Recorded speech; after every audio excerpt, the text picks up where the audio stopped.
Good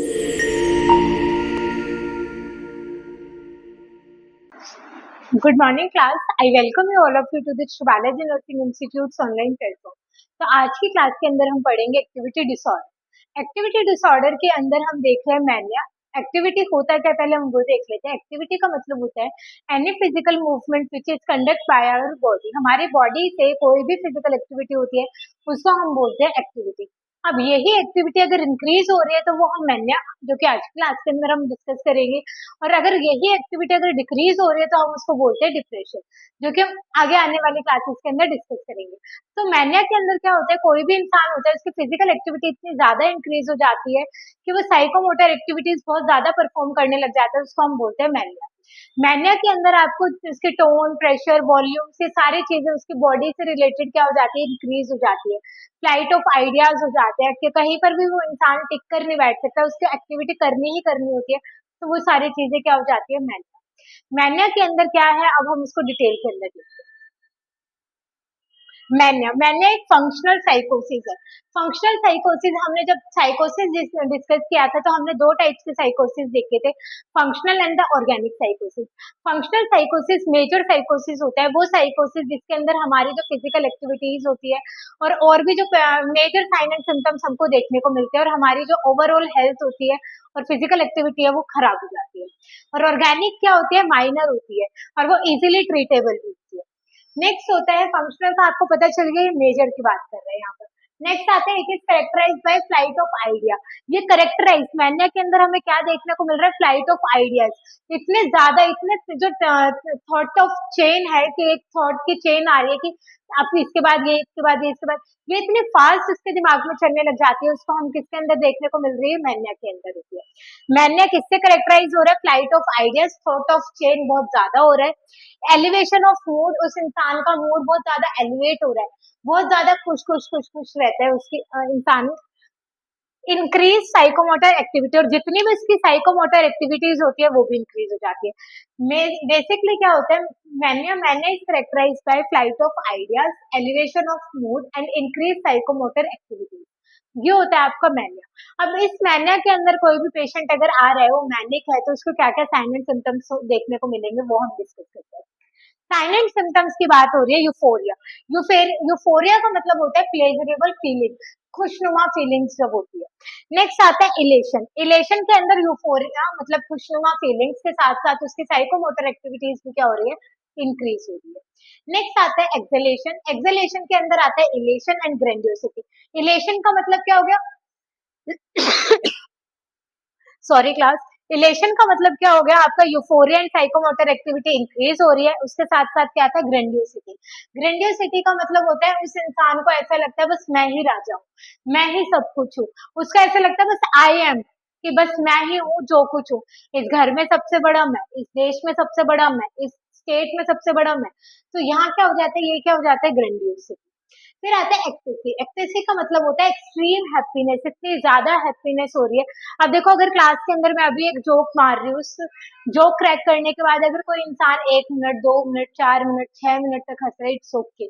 but वो 3-3, 4-4 दिन तक लगातार उस जोक के ऊपर हंस रहा है, तो इट मीन्स क्या हो गया, वो थोड़ा सा उसके दिमाग के अंदर क्रैक आ गई। ठीक है, तो ये क्या थी हमारी साइकोमोटर एक्टिविटीज, मतलब मैनिया के अंदर ये मेन फीचर थे। अब और क्या क्या चेंजेस देखने को मिल रहे हैं वो देखते हैं। कॉन्शियसनेस मैनिक पेशेंट के अंदर क्या हो जाएगा, हाइपर अलर्ट हो जाएगा, ज्यादा वो एकदम चीजों को पकड़ने की कोशिश करेगा। नेक्स्ट आता है एक्टिविटी, इंक्रीज साइकोमोटर एक्टिविटी, उसकी एक्टिविटी बहुत ज्यादा इंक्रीज हो जाएगी। थॉट के अंदर आपको फ्लाइट ऑफ आइडियाज, बहुत ज्यादा थॉट प्रोसेस उसका देखने को मिल जाएगा कि इसके बाद उसके दिमाग में ये थॉट, ये थॉट, ये थॉट, जिसकी वजह से उसकी एक्टिविटी क्या हो रही है, इंक्रीज हो रही है। परसेप्शन उसको मिलेगा ऑडिटरी हेलुसिनेशन। ऑडिटरी हेलुसिनेशन का मतलब होता है उसको अलग अलग सी आवाजें सुनाई देनी शुरू हो जाएंगी, तो उसको बोलते हैं ऑडिटरी हेलुसिनेशन। जजमेंट उसका पुअर होता है। जजमेंट का मतलब होता है ability to make decision, decision लेना उसका बिल्कुल ही पुअर हो जाएगा। क्योंकि पुअर क्यों हो रहा है, ऑलरेडी उसके जो थॉट्स है वो फ्लाइट ऑफ आइडियाज में हो रहे हैं, बहुत ज्यादा थॉट उसके अंदर आ रहे हैं, तो वो किसी एक थॉट के ऊपर बैठ ही नहीं पा रहे हैं। नेक्स्ट आता है इंसाइट, कि वो कितना अवेयर है खुद को लेकर, कितना अवेयर है अपनी सोसाइटी और सराउंडिंग को लेकर, वो बिल्कुल क्या हो जाएगा, पुअर हो जाएगा, लैक हो जाएगा, एब्सेंट। लॉस ऑफ एपिटाइट, ऐसे इंसान को भूख नहीं लगेगी, इंसोम्निया रहेगा, नींद नहीं आ रही, एजिटेशन एंड एग्रेशन जैसे फीचर्स आपको किसके अंदर देखने को मिलेंगे, मैनिया के अंदर। मैनिया बेसिकली क्या चीज है, जिसके अंदर आपकी साइकोमोटर एक्टिविटी इंक्रीज हो रही है, आपका मूड एलिवेट हो रहा है, आप कहीं एक जगह पर टिक कर नहीं बैठ पा रहे, ये सारी चीजें मैनिक पेशेंट के अंदर देखने को मिलती है। अभी मैनिया हमने क्या करा है, सबसे पहले तो हमने मैनिया को देखा है कि हमने पढ़ा है, उसके बाद साइन एंड सिम्टम्स। अब अगर मैनिया हो गए तो हम कैसे डायग्नोज करेंगे वो देखकर इसका क्या ट्रीटमेंट है वो देखते हैं।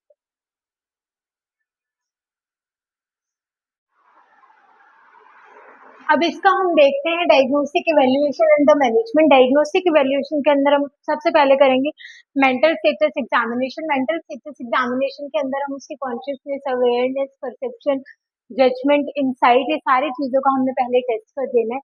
उसके बाद हम देखेंगे फिजिकल एग्जामिनेशन। फिजिकल एग्जामिनेशन से हमें क्या पता चलेगा, देखो अगर मैनिक पेशेंट है तो उसके अंदर क्या रहेगा, सबसे ज्यादा चटक चीजें रहेंगी कि सारी चीजें मेरे को तैयार होना, अच्छे से चीजें पहननी है, अच्छे से चीजें करनी। लेकिन अदर साइड अगर हम देखते हैं डिप्रेशन का अगर पेशेंट रहेगा तो कैसा रहेगा, झल्ला सा रहेगा, उसके बाल भी खड़े से होंगे, ड्रेसिंग सेंस पुअर हो जाएगा। तो इससे भी हमें आइडिया लग सकता है कि किस टाइप का ये पेशेंट। नेक्स्ट हमें पर्सनल हिस्ट्री लेनी है प्रेजेंट एंड पास्ट की, कि अभी पेशेंट क्या कर रहा है और पहले पेशेंट क्या कर रहा था, ये सारी हमें हिस्ट्री कलेक्ट करनी है।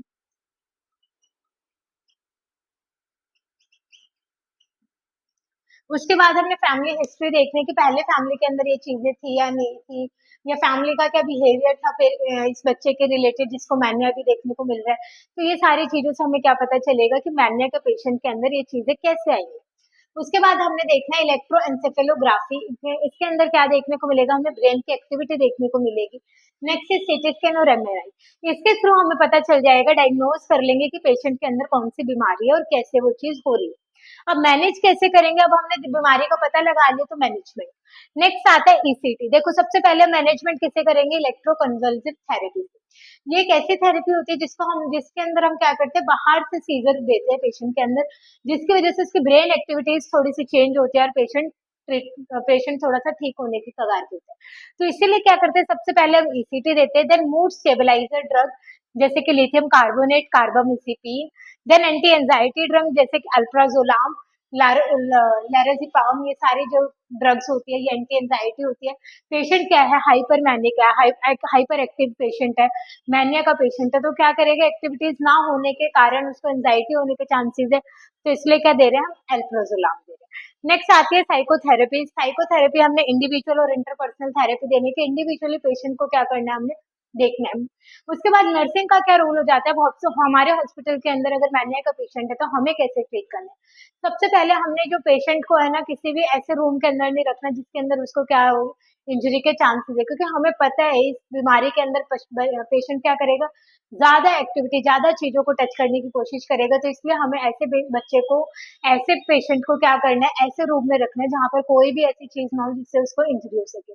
सारी मेडिकेशन, सारी चीजें हमें टाइम पर इंट्रोड्यूस करनी है, पेशेंट के सारी एक्टिविटी को केयरफुली मॉनिटर करना है कि किस टाइप की एक्टिविटीज वो कर रहे हैं, पेशेंट कैसे बिहेव कर रहा है, पेशेंट के अंदर क्या क्या चेंजेस आ रहे हैं, मेडिकेशन से पहले क्या था, मेडिकेशन के बाद क्या क्या था, ये सारे साइन एंड सिम्टम्स, ये सारी एक्टिविटीज को हम नोट डाउन करना है।